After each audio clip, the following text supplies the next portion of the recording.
السلام علیکم ورحمۃ اللہ وبرکاتہ۔ قصہ یوسف علیہ السلام میں ہم اس مقام پر پہنچے تھے کہ یوسف علیہ السلام نے خود کو اپنے بھائیوں کے سامنے ظاہر کیا۔ اس کے بعد اب بھائیوں کا کیا تاثر تھا، اس بارے میں قرآن کریم فرماتا ہے قالوا تاللہ لقد آثرک اللہ علینا وإن كنا لخاطئین، تو انہوں نے کہا کہ بے شک اللہ نے آپ کو ہم پر فضیلت دی اور بلا شبہ ہم خطا کار تھے۔ تو اب یوسف علیہ السلام نے کہا قال لا تثریب علیکم اليوم، یوسف علیہ السلام نے کہا کہ آج کے دن تم پر کوئی ملامت نہیں، یغفر اللہ لکم، اللہ سبحانہ وتعالی تمہاری مغفرت فرمائے، وَهُوَ أَرْحَمُ الرَّاحِمِينَ، اور وہ سب رحم کرنے والوں سے زیادہ رحم کرنے والا ہے۔ تو اب جب یوسف علیہ السلام نے اپنے بھائیوں سے یہ کہا نا کہ اللہ نے ہم پر احسان فرمایا ہے، اور جو شخص اللہ سے ڈر کر گناہوں سے بچتا ہے اور لوگوں کی زیادتیوں پر صبر کرتا ہے تو اللہ اس کے اجر کو ضائع نہیں کرتا۔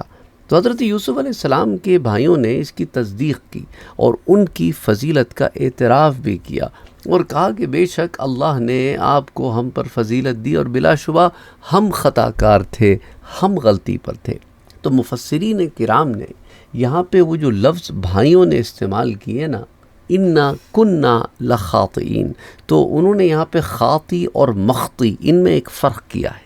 خاطی جو ہے یہ وہ ہوتا ہے جو قصداً خطا کرتا ہے، اور مخطی وہ ہوتا ہے جس سے خطا ہو جائے، جان بوجھ کے خطا نہ کی ہو۔ تو حضرت یوسف علیہ السلام کے جو بھائی تھے انہوں نے اپنے آپ کو خاطی کہا، کیونکہ انہوں نے جان بوجھ کر حضرت یوسف علیہ السلام پر ظلم کیے تھے۔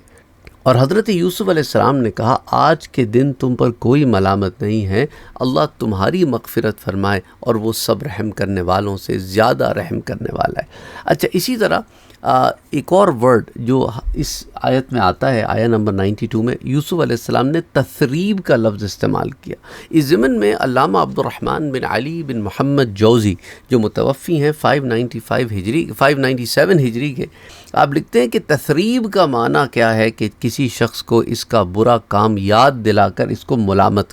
کرنا یا اس کو عار دلانا، یعنی کسی نے کوئی کام کر دیا اور اب آپ ساری زندگی اس کے پیچھے پڑے میں، یاد ہے تم نے یہ کیا تھا، یاد ہے تم نے یہ کیا تھا۔ تو لا تثریبہ یعنی اب تمہیں تمہارے اس کیے پر کوئی ملامت بھی نہیں کی جائے گی۔ یہ اعلیٰ درجہ ہوتا ہے کسی کو معاف کرنے کا، معاف بھی کر دیا اور پھر کبھی اس کا ذکر بھی نہیں ہوگا، کوئی کسی کو بتائے گا بھی نہیں۔ اس لیے آگے چل کر آپ دیکھیں گے کہ یوسف علیہ السلام اپنے والد سے اپنے بھائیوں کے کیے کا ذکر بھی نہیں کرتے۔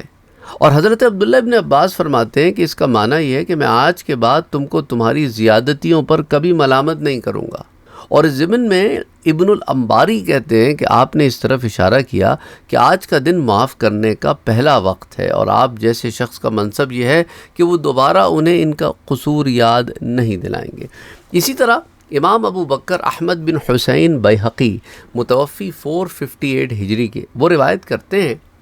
حضرت ابو ہریرہ رضی اللہ تعالیٰ عنہ بیان کرتے ہیں کہ حضور اکرم صلی اللہ علیہ وسلم جب مکہ معظمہ میں داخل ہوئے تو آپ نے حضرت زبیر ابن العوام، حضرت ابو عبیدہ ابن الجراح اور حضرت خالد ابن ولید کو گھوڑوں پر سوار کرا کے روانہ کیا۔ پھر حضور صلی اللہ علیہ وسلم نے اعلان فرمایا کہ جو شخص اپنے گھر میں بیٹھ گیا اس کو امان ہے، جس نے ہتھیار ڈال دیے اس کو بھی امان ہے۔ قریش کے سردار کعبے میں داخل ہوئے اور ان سے جگہ تنگ ہو گئی، تو حضور صلی اللہ علیہ وسلم نے کعبے کا طواف کیا اور مقام ابراہیم کے پیچھے نماز پڑھی۔ پھر حضور صلی اللہ علیہ وآلہ وسلم دروازے کے دونوں چوکھٹ پکڑ کر کھڑے ہو گئے اور لوگ حضور صلی اللہ علیہ وآلہ وسلم کے ہاتھ پر بیعت کرنے لگے، اسلام میں داخل ہونے لگے۔ اور اسی سند کی ایک اور روایت یہ بھی ہے کہ حضور صلی اللہ علیہ وآلہ وسلم کعبے پر آئے اور دروازے کی چوکھٹ کے دونوں بازو پکڑ کر آپ کھڑے ہو گئے، اور آپ نے مشرکین مکہ سے فرمایا تم کیا کہتے ہو اور کیا گمان کرتے ہو؟ انہوں نے کہا کہ آپ ہمارے برادر ہیں، آپ ہمارے امزاد ہیں، اور انہوں نے یہ بات 3 مرتبہ فرمائی۔ تو حضور صلی اللہ علیہ وآلہ وسلم نے فرمایا کہ میں اس طرح کہتا ہوں جس طرح حضرت یوسف علیہ السلام نے کہا تھا کہ لا تثریب علیکم اليوم یغفر اللہ لکم وہو ارحم الراحمین، آج تمہیں کوئی ملامت نہیں، یعنی تم نے جو بھی زیادتیاں کی تھیں، جو مظالم ڈھائے تھے، اب چونکہ اب تم اسلام لا چکے ہو تو پھر کوئی ملامت نہیں تمہارے پچھلے عمل پر، اللہ تمہاری مغفرت فرمائے، اور وہ سب رحم کرنے والوں سے بڑھ کے رحم فرمانے والا ہے۔ تو پھر مشرکین مکہ تیزی سے اسلام میں داخل ہونے لگے، جیسا کہ ان کے پیروں کی بیڑیاں کھول دی گئیں۔ تو سنن الکبریٰ میں امام بہقی سے روایت کرتے ہیں، اسی طرح السبل الہدیٰ والرشاد کی جلد 5 صفحہ 242 پر بھی آتی ہے، اور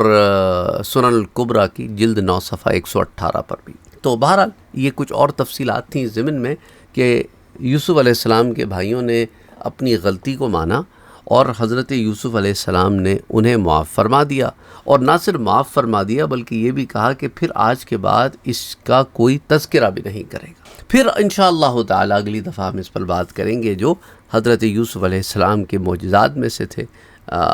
تو اس پر پھر انشاءاللہ اگلی دفعہ بات کریں گے، حضرت یوسف علیہ السلام کی قمیص کا تذکرہ۔ وما علینا الا البلاغ۔